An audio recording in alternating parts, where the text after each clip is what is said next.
In a world that is just constantly pulling at our attention, there is this one ancient principle of power that's become more relevant than ever.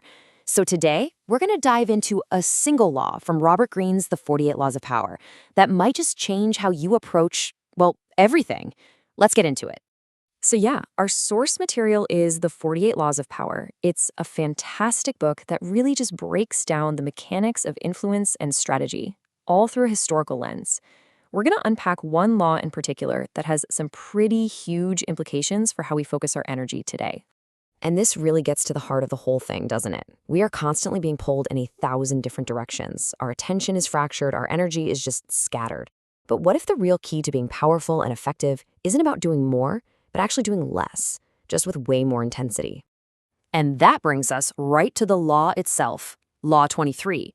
Concentrate your forces. Now, I know it sounds like something straight out of a military textbook, and it is, but believe me, its application goes way, way beyond the battlefield. The book's official judgment puts it this way: conserve your forces and energies by keeping them concentrated at their strongest point. Basically, the idea is to stop scattering your effort all over the place. Instead, you find your single greatest strength or your most important goal, and you pour all your energy into that. You just stop spreading yourself so thin. So this all boils down to one core principle. Intensity always, always defeats extensity. Think about the difference between a floodlight and a laser. One spreads out, right? It illuminates a wide area. But the other, the laser, it's a concentrated beam that can literally cut through steel. That's the difference we're talking about. Greene uses this really powerful metaphor to explain it, which you can see right here. He says you gain so much more by finding one rich mine and just digging deeper and deeper than you ever would by flitting from one shallow mine to the next. See, deep mining leads to that huge payoff, while shallow mining just scatters your energy for almost nothing in return. It's a perfect way to visualize it. And hey, this is not some new idea. The legendary military strategist Karl von Clausewitz called it the highest and simpler law of strategy.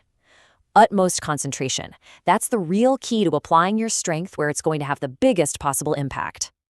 Okay, so this all sounds great in theory, but who has actually used this law to get ahead? Let's take a look at a couple of historical examples that Greene gives us to really see this principle in action. So first, you've got Casanova. His legendary success wasn't just about charm. He said it was his ability to concentrate single-mindedly on one person or one goal until he got what he wanted. And then you have the Rothschilds, who built this massive financial empire by concentrating their immense wealth and all their operations exclusively within the family. This stopped their power from getting watered down and created this incredibly stable dynasty. Two completely different worlds, but the exact same core principle. But, like a lot of the 48 laws, this one isn't absolute. There are definitely times when concentrating can be a huge, even fatal mistake. So now let's flip it and look at the reversal. And this is the million-dollar question, right? Is concentration always the answer? I mean, what happens when you're the underdog? What if concentrating all your forces just makes you a bigger, easier target for someone more powerful? And this is where the counter strategy comes in, and it's brilliant. For the weaker side, scattering your forces is often the best move. It's the absolute core of guerrilla warfare. When you disperse, you avoid becoming this single, easy-to-destroy target. Mao Zedong used this tactic perfectly against the stronger nationalist army. His forces would just dissolve into the landscape, fighting on a dozen fronts with sabotage and ambushes. But here's the twist, and this is what proves the power of the original law. While Mao's big-picture strategy was dispersal, his tactics relied on concentration. He would scatter the enemy, find a small, isolated unit, and then overwhelm it with a powerful, concentrated attack. So even in the reversal, it's the principle of concentrated force that actually wins the day. Okay, so what does all this mean for us, right here, right now, in our regular lives? How do we actually apply this?